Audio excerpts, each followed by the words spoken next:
Imagine drawing a line so long you could stretch it across a country, then asking it to change nature itself. That's the story of Australia's dingo fence. Before the fence, Australia's sheep industry had a big problem: dingoes. These wild dogs were smart, adaptable, and very good at turning sheep into snacks. Pastoralists in the late 1800s tried everything: bounties, traps, poison. But by the early 20th century, they went bigger: build a barrier.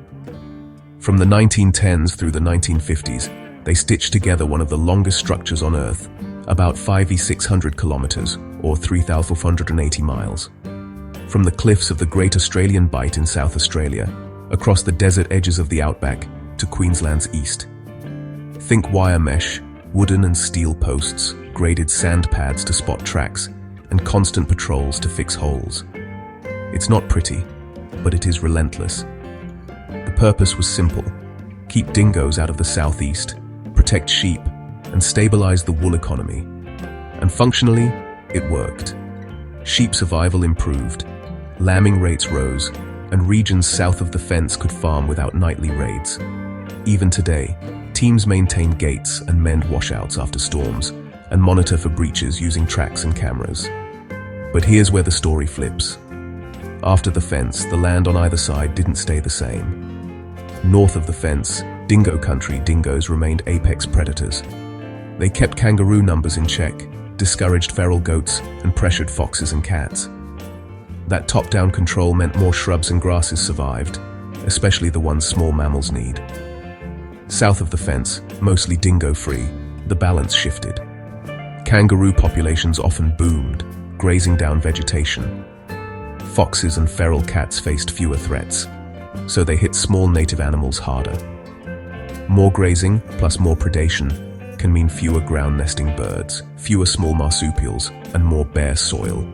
Bare soil invites erosion. When rain finally comes, it runs off faster, carrying precious topsoil away. So the fence protected livestock, but also reshaped ecosystems. In ecology, that's a classic trophic cascade. Remove the top predator, and effects ripple down through herbivores, plants, and soils. Does that mean the fence is bad? It's complicated. People depend on agriculture, but many scientists now see dingoes as potential allies in restoring balance, especially where invasive predators are a bigger threat than dingoes themselves. There are experiments with predator-friendly grazing, strategic fencing around lambing, and even controlled dingo presence to suppress foxes and cats.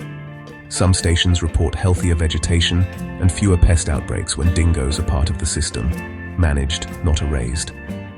The future probably isn't one giant wall or no wall at all. It's smarter fences, better monitoring, and local decisions based on what the land needs. In some regions, that might mean maintaining the barrier to protect livelihoods. In others, trialing corridors where apex predators can do their job. Before the dingo fence, the goal was survival. After the dingo fence, the question is balance. Can I protect farms and still let nature's checks and balances work? Australia's learning the answer one paddock at a time. So next time you see a simple wire fence on a map, remember, lines on the land don't just keep animals out. They redraw the web of life.